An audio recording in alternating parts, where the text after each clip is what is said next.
Hello friends, it's your boy Jeff here, back with a Spin Zone video for the first time in I don't know how long, months? Yee. Um, yeah, I've got 8 records here, spanning from back in probably late September, early October, through today. um, yeah, my music listening capability has been severely limited. You pretty much know the reason.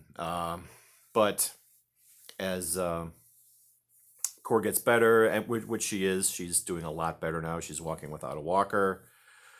Her incision is healed pretty nicely, and um, she can do almost all of the things that she did before the surgery. So things are looking up, definitely. And so I'm hoping that my music consumption will start to increase from here on out. That's my goal. So, but that being said, I do have enough here to show you to at least make this video sort of hopefully interesting with a good variety of things. Going back to probably, I want to say I played this probably in late September. Wichita Lineman by Glen Campbell. This was VCLT from Mike Guitar Player 07. And to say that, I mean, I like Glen Campbell. I love the title track to this song. It's haunting and evocative, and this is pretty much a pop album with country influences. I know Glen Campbell kind of falls in the country category, sort of, but you know, he made this album with the Wrecking Crew as backing musicians, and of course, Glen Campbell was a member of the Wrecking Crew too. And this album sounds very much like it has the Wrecking Crew sound to it, which isn't really all that country, but his Campbell's guitar is what kind of makes it, and his singing too. So this is a pretty light, enjoyable album. Like I said, more pop than country, but I know he would kind of go further in the country direction in subsequent years from this when he put this out. So very enjoyable album. It was a very nice shape too. So thank you very much, Mike. Then this one here, it's, I don't know if you'll be able to see it in the light. It's die cut, and it's Encore. Jose Feliciano's greatest performances. You can kind of see an outline of a guitar here that's also kind of die cut. This was one of the albums that was in that massive stack that I got from that cellar that my dad found. And not really sure if I'm actually going to really keep this album because it's in pretty rough condition. I mean, it doesn't show obviously in the light, but sound quality wise, this album's pretty rough. But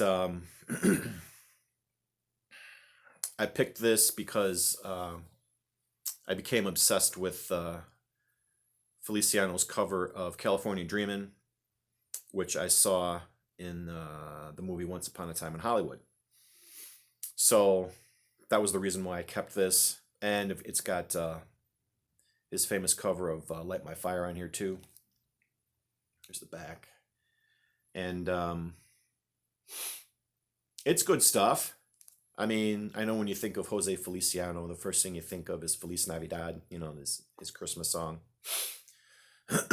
which probably paid his bills for years and years and years afterward.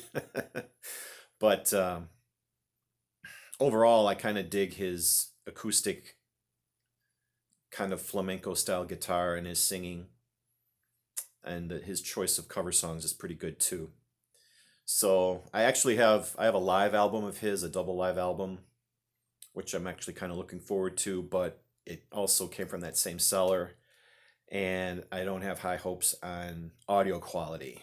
I'll have to let you know on that one. But for like a greatest hits, you know, this serves pretty well as a good overview of his career, or part of his career. So I kind of dug it. But like I said, it's probably going to be a placeholder if nothing else, because the sound on this is pretty rough. Can't lie. Okay, those two albums sat for quite a long time, and I didn't really listen to anything after that for like a good month. And then probably a couple of weeks ago, I got this. It's a brand new Blue Note 80 reissue of Alive by Grant Green. Now this is an album that I actually streamed at work on YouTube, and I listened to it many, many times, and I wanted to have a physical copy of it. So here's the back. When I saw that Blue Note was reissuing this album, I actually pre-ordered it, and it arrived one day, and I'd completely forgotten about it. So, but this came out in 1970, and it features more of a funky sound for Grant Green. I think a lot of people regard this as kind of like a lightweight jazz album because it's more like jazz funk, but that's my kind of music. So I really dug this sound. There's only two cuts per side. Let the Music Take Your Mind and Time to Remember, back to back. Those are killer tracks, in my opinion. Very enjoyable listen. And then on side two, you had Sookie Sookie and Down Here on the Ground, which is also pretty memorable. So, like I said, I'm a jazz lightweight anyway, so this album went down just fine. Grant Green's Alive. Wasn't that much on Amazon. I think it was only like 22 or $24. So that's not too bad. And this is actually my first album by Grant Green. I've seen his stuff pop up a lot on the VC and on Instagram. And for whatever reason, this was the one that I decided to really check out in depth. And glad I did. And I'm actually interested in other Grant Green albums. In fact, last year's Black Friday put out two Grant Green albums, which I would love to get, but they're just too goddamn expensive. So, and they never got a wide release. I was hoping for a like just a normal vinyl release, but so far that hasn't really materialized. But if you want a good, cheaper album of his, check this one out, Alive by Grant Green. Then we go into yacht rock territory with Dan Fogelberg. This is his album Phoenix. Played this on a day when Core wanted to hear something kind of mellow. So I saw this in the crate and I grabbed it. And it has a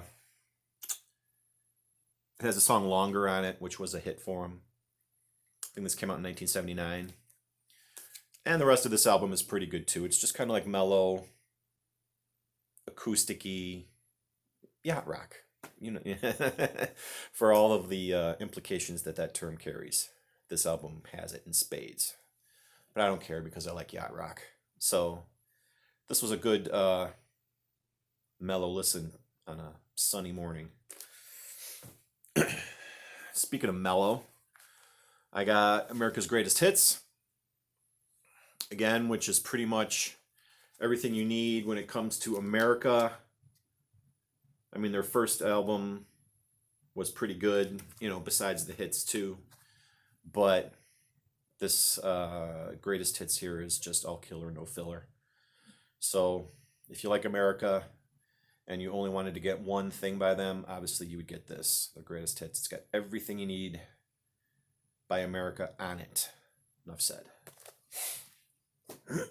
Then, I know I posted this on the social medias. This is Marvin Gaye's Midnight Love.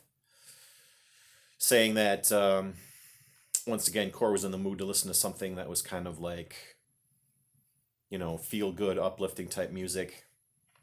When I posted that, I got some comments saying, I don't know if this is such an uplifting album, Jeff. You know, this is kind of like, you know, get it on music, which is, you know, what Marvin Gaye is known for. And I'm like, yeah, you're probably right about that. So my choice of words may not have been the best when I posted this, but this album is pretty stellar, no doubt. And of course, you can tell with the hype sticker, it's got his big comeback hit from 1982, Sexual Healing. That video was all over MTV when it came out. I distinctly remember that, for sure, coming out. And it's Marvin Gaye. I mean, who doesn't like Marvin Gaye, really, honestly? There's got to be something that everybody likes by this guy, right? I would hope so. So, this was a good listen. It was a very nice, clean copy, too. So, played wonderfully. Another thing that played wonderfully is this EP by two of my favorite musicians, Robyn Hitchcock and Andy Partridge of XTC fame. They teamed up for this 4-song EP called Planet England. This was another thing that I'd pre-ordered. I saw it online. Who showed it? Did you show this to me, Anthony? I think you sent me a link to this, alerting me to its presence, and I promptly pre-ordered it right away. I wish, listening to this makes you want it to be a full-length album instead of only 4 songs. And the title track, Planet England, was just running through my head for a couple days after I heard it. So, these guys write catchy songs and put the two of them together, and how can you really go wrong? I mean, it's like total ear candy. The only thing I didn't like about this album, and I kind of had to, I basically had to fold a MoFi sleeve down because this came with no inner sleeve. So when I pulled it out, it had all kind of bits of cardboard and everything, and I had to brush it several times before I could get it to play because there was no inner sleeve. And I'm not about to buy 10-inch inner sleeves, so I just folded down a full-size MoFi to fit over the record to protect it. So be warned with that if you do get this, or if you've already got it, you already know. But I would love to see a full-length album from these guys, without a doubt. Robyn Hitchcock does the lion's share of the singing, but Andy does a lot of background vocals, and he takes lead, I think, on one of the songs, for at least part of it. But Robyn is the one who does most of the singing. But again, these are two pretty much genius songwriters, in my opinion. And would love to see a full-length album from these guys. And finally, a record I played just this morning, VCLT from Mazzy, Coleman Hawkins, The Hawk Flies High. And again, I asked Cor what she wanted, and she's like, she wanted either jazz or blues. And I was like, okay. So I knew I had this. I just got it last week from Mazzy. So I said, how about this one? I said, I had no idea what it sounded like or what's on it. This is my first exposure to Coleman Hawkins. So she's like, sure. And ended up loving this album. I mean, it was really, really good. And she dug it especially. She wants me to thank you personally, Mazzy. She's like, make sure you tell Mazzy that I said thank you. This is an awesome album. So if you're watching this, Cor loved it. And I loved it too. Because, again, I'm a jazz lightweight. So I will take any instruction on jazz that I can get. And this was a pretty good pick for an album. Coleman Hawkins, The Hawk Flies High. And that's it. That's all I've got. It took me a long time just to generate these albums, but as always, I'm hoping the next one's going to take less time. So it doesn't feel right when I don't play music regularly. And I was feeling off for several weeks because of, work and other things going on in life that I had to take care of. So when I did have a free moment to play a record, I treasured it because it's time was hard to come by over these last few months. So thank you all for your support and your well wishes. It was appreciated greatly by me and her. So thank you all for that. Okay, we just hit 15 minutes. I'm doing shorter videos. I'm trying harder to.